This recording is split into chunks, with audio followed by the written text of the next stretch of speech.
Hi, my name is Brian. I'm a web and graphics specialist, and today I'm going to show you how to do neon lettering in GIMP.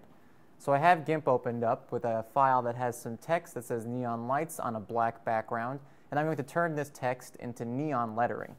So in order to do that, the first thing I'm going to do is click on the neon lettering layer, my text layer, and click on Path from Text. That will turn that text into a path, which I can view in my Paths tab right here.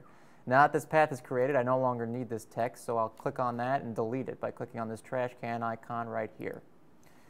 Now, within my Paths tab, I can double-click on the neon lettering path that was just created, and that will actually make a path selection of the text. Then I will click on Selection from Path in order to turn that path into a selection that I can manipulate. I'll go back into the Layers tab, create a new layer, and then within that layer, I'm going to name this layer Outer Glow by double-clicking on the name and typing in whatever I want. I'm going to select that layer, and I'm going to click on Grow to make it a little bit wider than the actual selection itself. I'm going to leave it at 5 and hit OK. And then I'm going to fill that selection with a bright green. I'm going to double-click on my foreground color and select a green here, hit OK. And then click on this Fill Bucket tool and fill in that selection.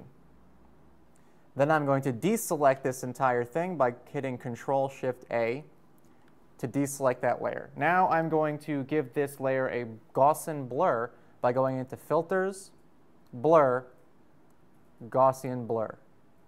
And this will pop up this Gaussian blur box, which I will set to 25,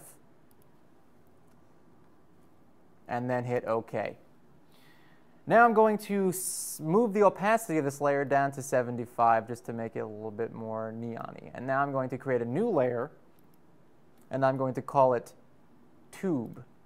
So I'll click on the New Layer button right here, hit OK, label it Tube. And for this, I'm going to use my path again. Double-click on that to make a path, and then click on Selection from Path. And I am going to fill that with white. So I'll double-click on here, move this to white, go into my Paint Bucket tool, fill that with white. And then I'm going to put another blur on this layer, Gaussian Blur, by going to Filters, and then Blur, and then Gaussian Blur. And I'm going to set that blur to, let's make it 2. And hit OK. And then I'll deselect that by hitting Control-Shift-A. And that's it. That's basically how you turn your text into neon lettering. My name is Brian, and thanks for watching.